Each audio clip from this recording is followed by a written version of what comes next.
Queridos irmãos e irmãs, eu gostaria de iniciar a meditação nesta noite, propondo algumas indagações a cada um de nós, a todos nós, na verdade. Serão algumas perguntas, evidentemente você não precisa responder, elas são perguntas retóricas, só para a gente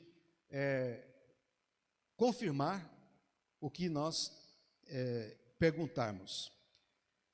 As perguntas são as seguintes: aos olhos da sociedade, quem são os vitoriosos ou as vitoriosas? O sujeito que anda numa moto de 1000 cilindradas ou o indivíduo que anda numa bicicleta? Quem é a pessoa mais vitoriosa? A que possui milhares ou milhões de seguidores nas redes sociais ou um anônimo? Aos olhos da sociedade. Aos olhos da sociedade, quem merece mais respeito? O analfabeto ou quem fez um doutorado ou mesmo um pós-doutorado? Aos olhos da sociedade, quem é visto como vitorioso?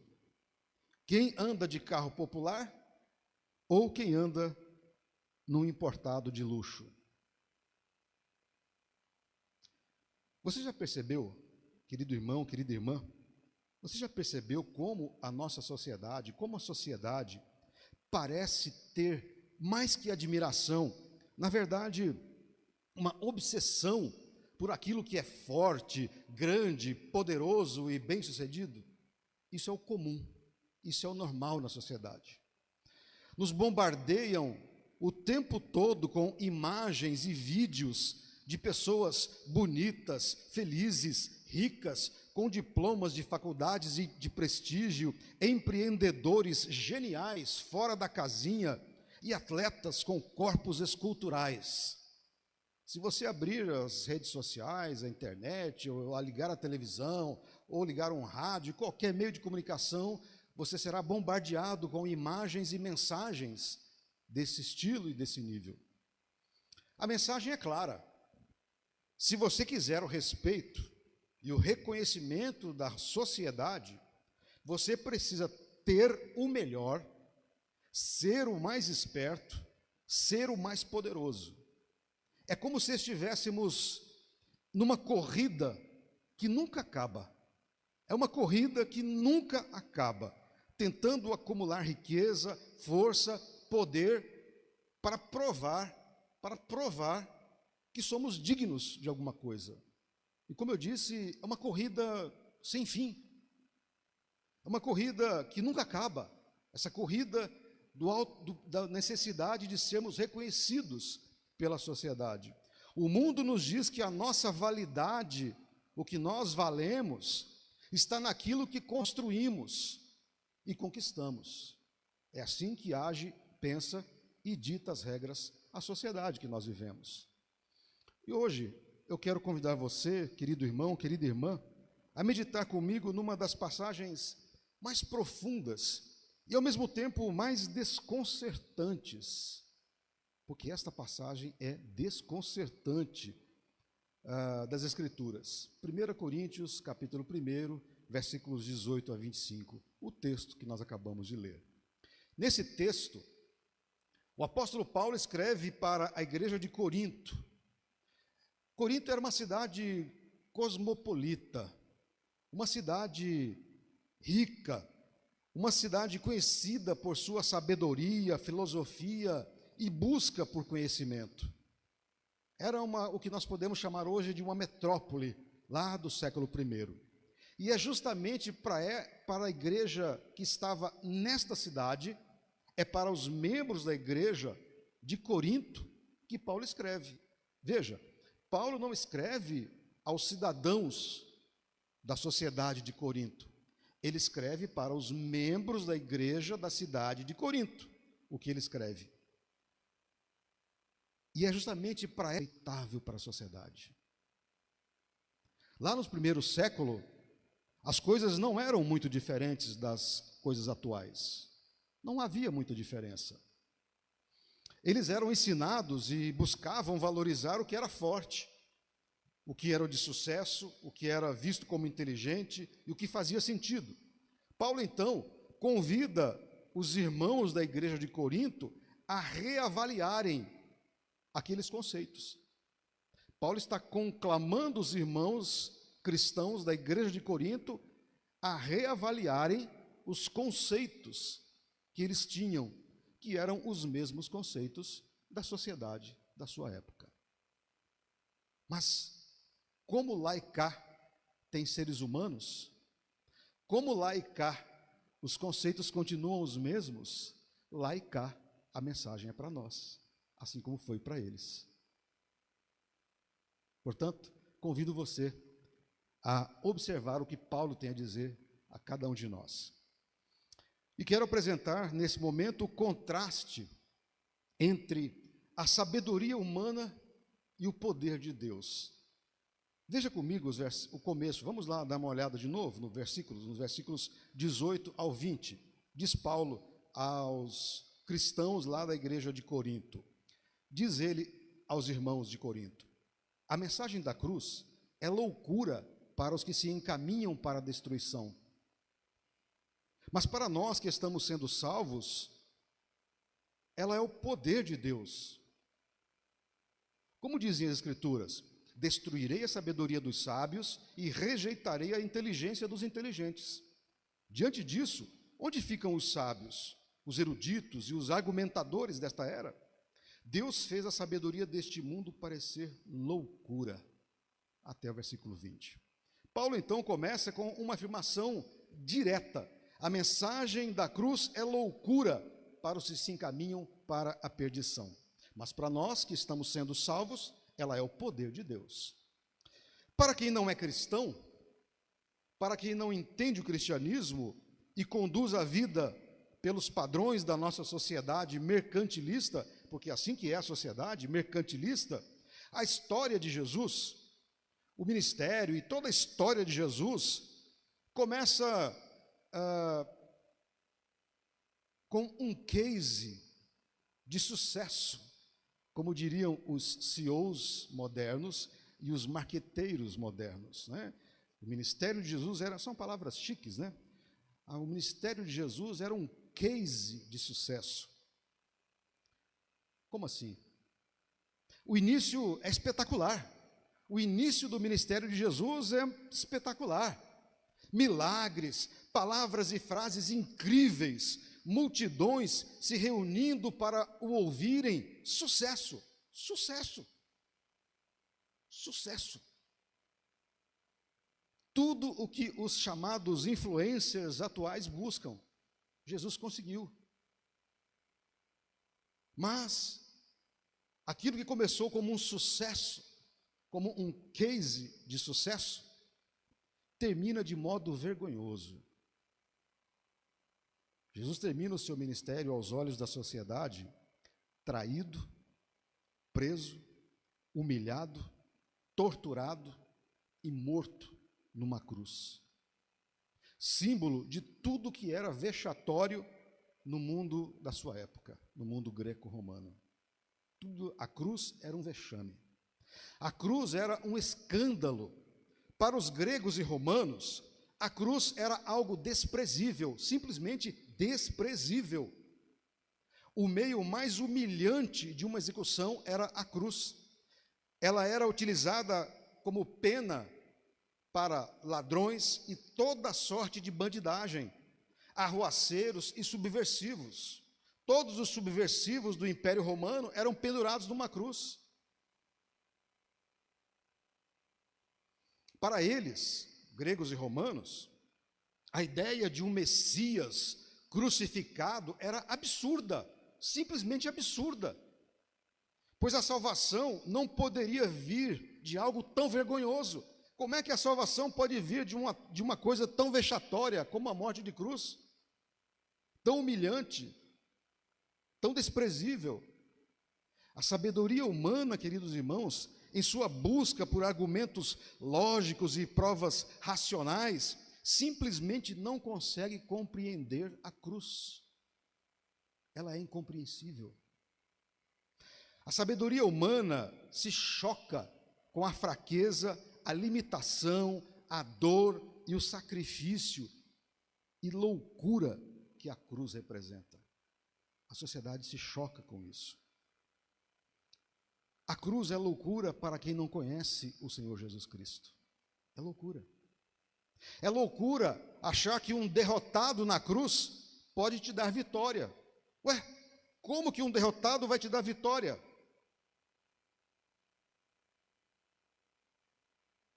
Que vitória é essa?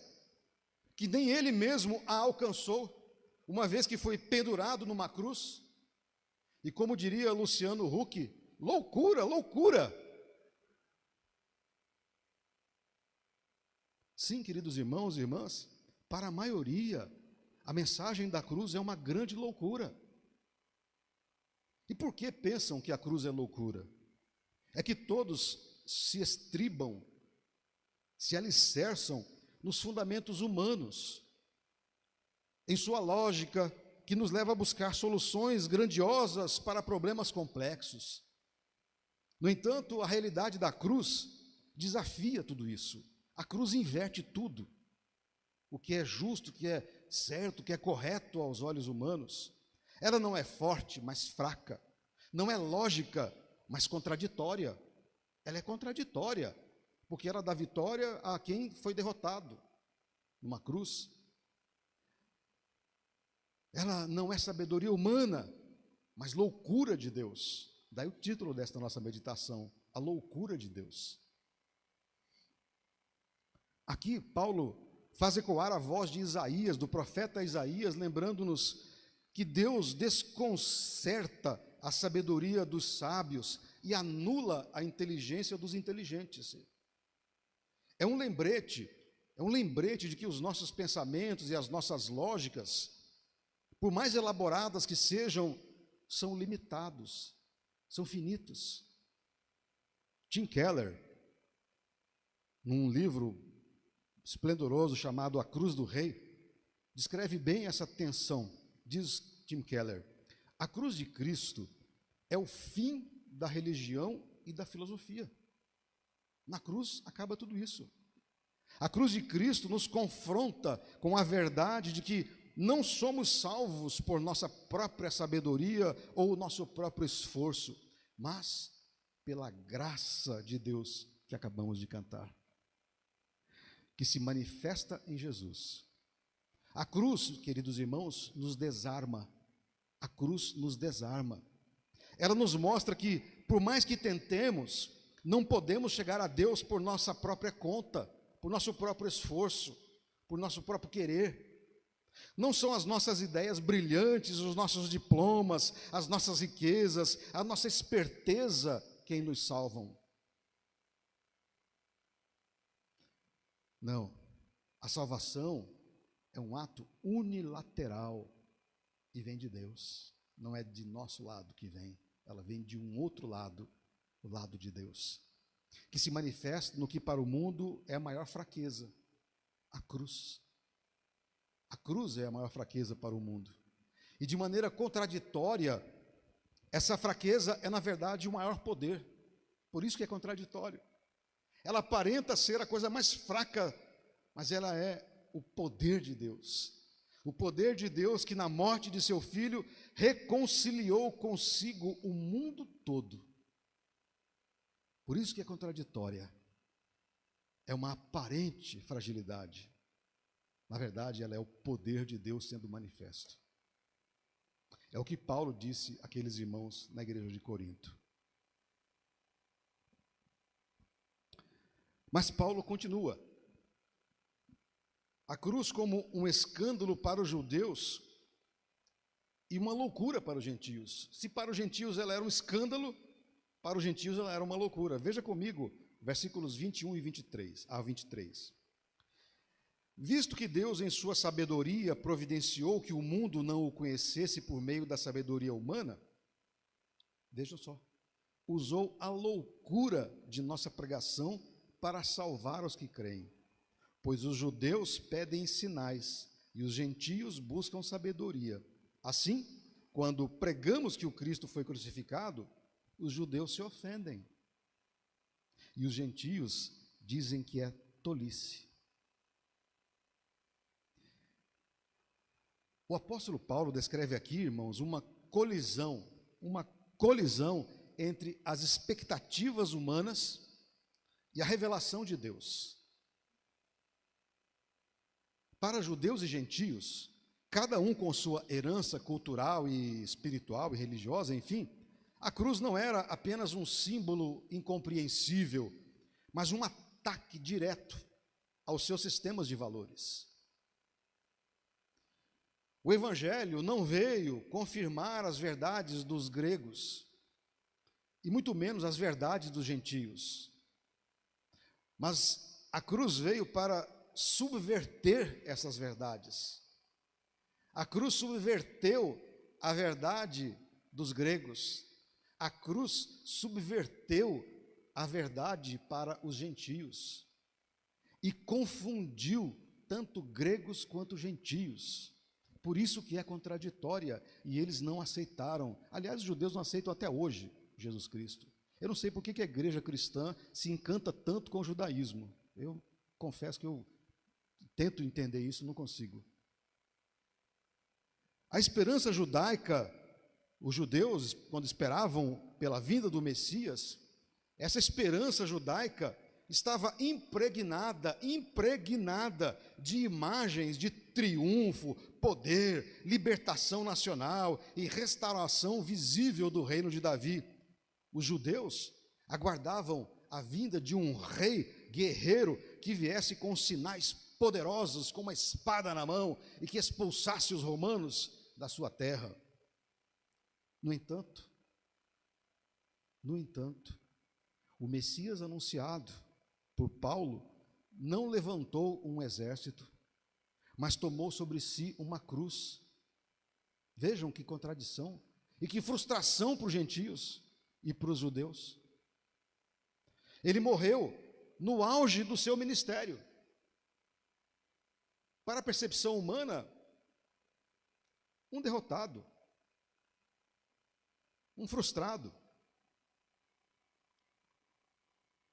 E não foi uma morte qualquer. A morte na cruz era, de acordo com Deuteronômio 21, 23, o sinal da maldição divina. Então vejam na cabeça dos judeus o que era alguém morrer pendurado num madeiro. Veja comigo, Deuteronômio 21, 23. Maldito todo aquele que for pendurado no madeiro. Maldito. Como conciliar isso com as promessas de um Messias glorioso? Só à luz de profecias como Isaías 53, isso se torna claro. É Isaías quem vai dar clareza a toda essa situação. Ele era desprezado e o mais rejeitado entre os homens, homem de dores, que sabe o que é padecer, e como um de quem os homens escondem o rosto, era desprezado. E dele não fizemos caso dele. Mas ele foi traspassado por causa das nossas transgressões e esmagado por causa das nossas iniquidades. É Isaías quem explica aos judeus. O escândalo da cruz é, na verdade, queridos irmãos e irmãs, a revelação do servo sofredor que as Escrituras já haviam antecipado em Isaías, mas que a maioria não quis ouvir. A maioria dos judeus não quis nem saber dessa história. Para os gregos, herdeiros da filosofia e do ideal helenístico da beleza, porque os gregos cultuavam a beleza, a ideia de um Deus crucificado era irracional e até ridícula. É uma ideia ridícula para os gregos. É ridícula a ideia. Sua busca por uma sabedoria que engrandecesse a razão humana e oferecesse explicações refinadas sobre o mundo e a existência das coisas. E na perspectiva grega, um Deus deveria ser impassível, distante do sofrimento, pleno de força e poder, não alguém dócil e frágil, que morre de forma vergonhosa, exposto nu diante da multidão. Porque essa que é a verdade, que nós às vezes não nos damos conta. é que as imagens, os desenhos e os filmes e todas essas coisas, por conta da nossa, dos nossos preconceitos, não se retrata Jesus como ele esteve na cruz. Ele esteve nu na cruz. Ele foi colocado na cruz nu. As imagens, os desenhos que nós temos é uma maneira de diminuir esta vergonha. Então, para os gregos, um Deus pendurado nu numa cruz, esta ideia é ridícula. Ainda hoje, queridos irmãos, nossas culturas, tanto naquela e na de hoje, a cruz não era um conceito a ser admirado, mas uma vergonha a ser rejeitada. A cruz era uma vergonha que tem que ser rejeitada. Ainda hoje, muitos são tentados a transformar o Evangelho num espetáculo de sinais e numa filosofia atraente, sabedorias humanas.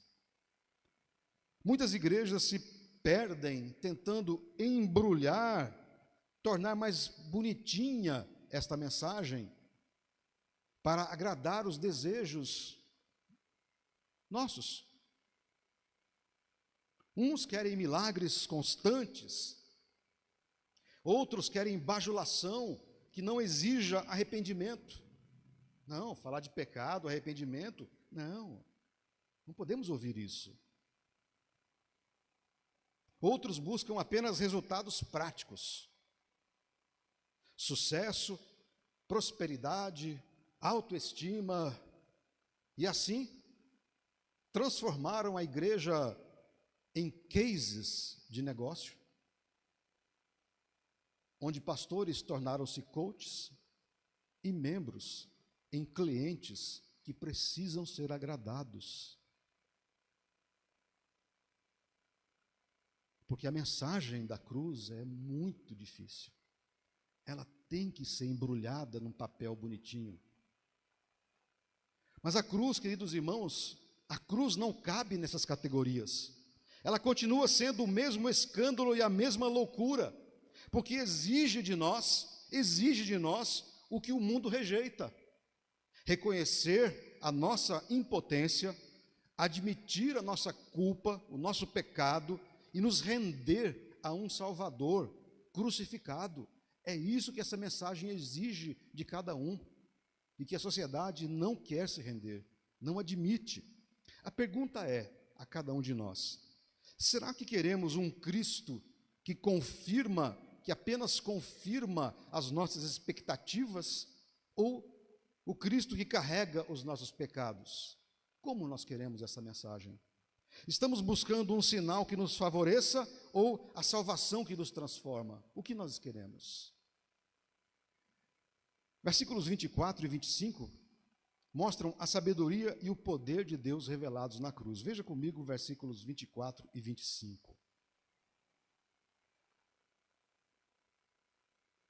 Mas, para os que foram chamados para a salvação, tanto judeus como gentios, Cristo é o poder de Deus e a sabedoria de Deus, pois a loucura de Deus é mais sábia que a sabedoria humana, e a fraqueza de Deus é mais forte que a força humana.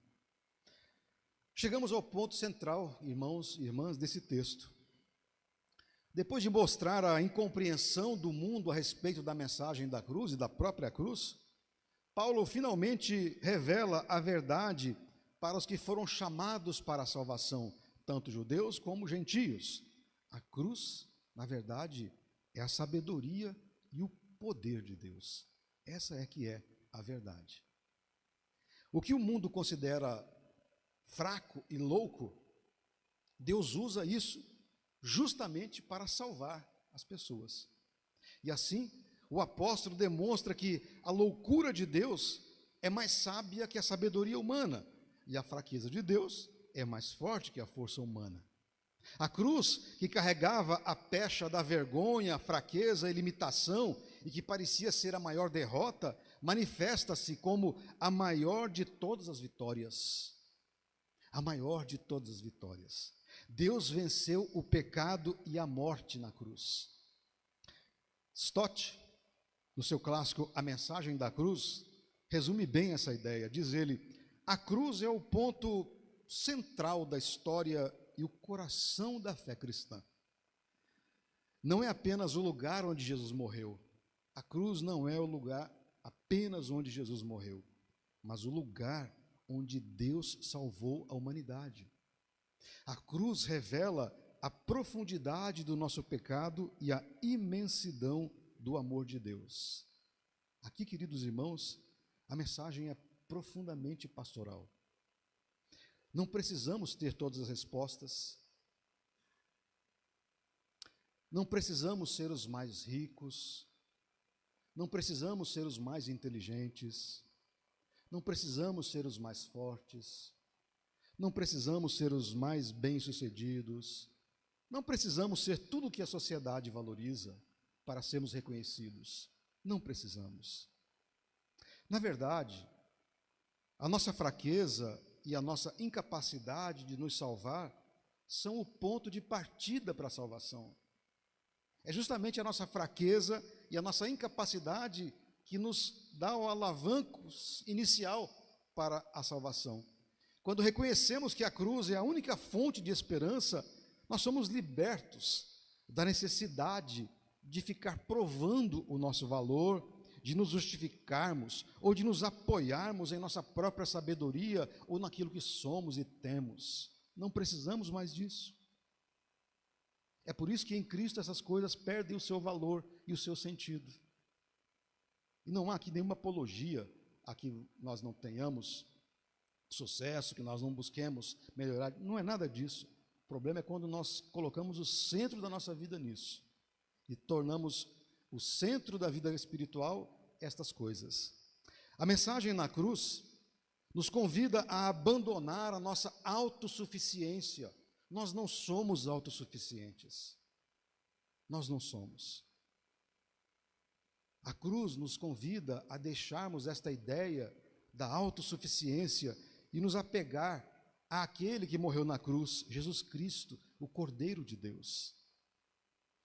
É por isso que ao nos achegar à cruz, não há mais necessidade de comprovarmos e provarmos o tempo todo que somos os melhores, que somos os mais inteligentes, que somos os mais fortes, e tudo isso. E todos os adjetivos e qualidades que a sociedade valoriza. Não. Não estamos mais escravizados por tais conceitos. Embora vivamos nesse mundo, e nos movemos nesse mundo, em Cristo nada disso possui importância. Em Cristo tais valores perdem a lógica, perdem a razão, e o conceito de vitória se transforma. É o que nos confirma o apóstolo Paulo em Romanos 8:37. Agora somos mais que vencedores. Mais que vencedores. Então, esta vitória que a sociedade celebra não é a nossa vitória, porque nós somos mais que vencedores. De que maneira? Por meio daquele que nos amou. É por esta razão e é nele que nós somos mais que vitoriosos. A cruz inverte as lógicas, todos os conceitos. Diz Stott, o pecado provocou a separação, mas a cruz de Cristo trouxe a reconciliação.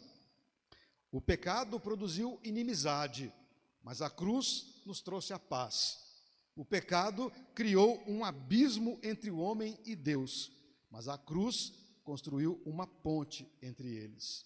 O pecado quebrou a comunhão, mas a cruz restaurou esta comunhão.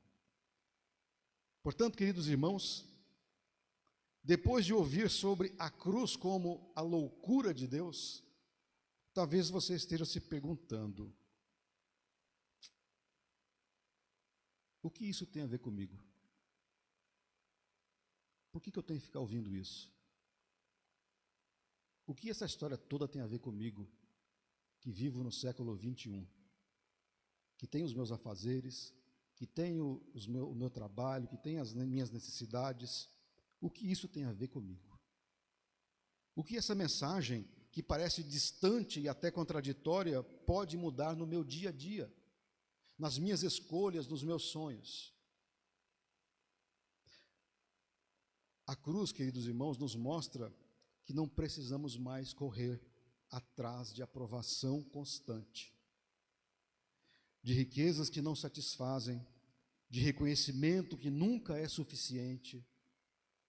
Muitos vivem escravizados, tentando provar que são fortes, que são importantes, que são bem-sucedidos e dignos do respeito alheio.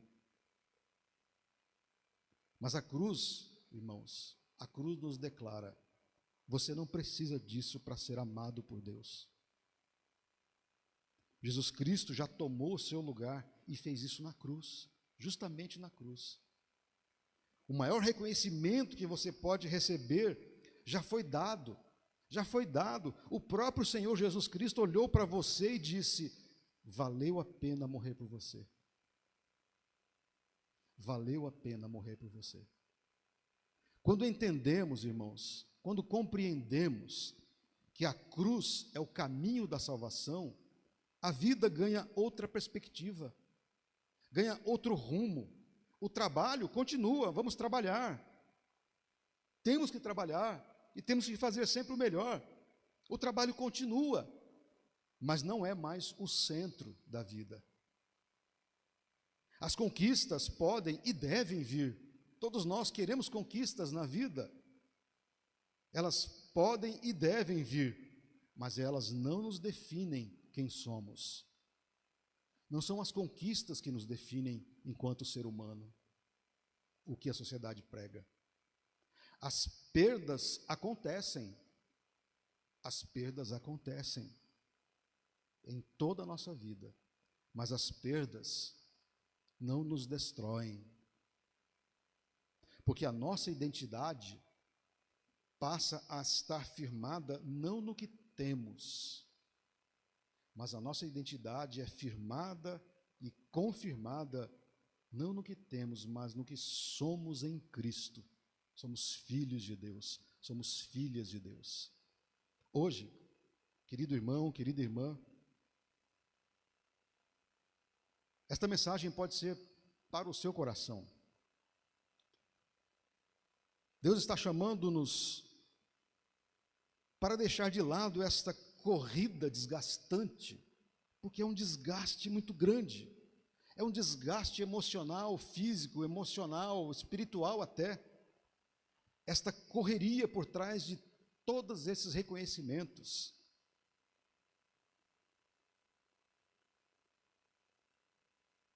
É um convite para nós vivermos de maneira diferente. A mensagem da cruz é um convite, é um chamado para mudar a nossa forma de viver e deixá-la mais leve, mais verdadeira e mais livre pela mensagem da cruz.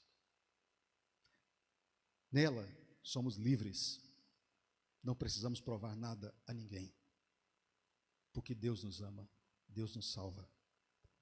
E eu quero convidar você a transformar essa reflexão que fizemos numa oração. Que tal consagrar a nossa vida nesse momento?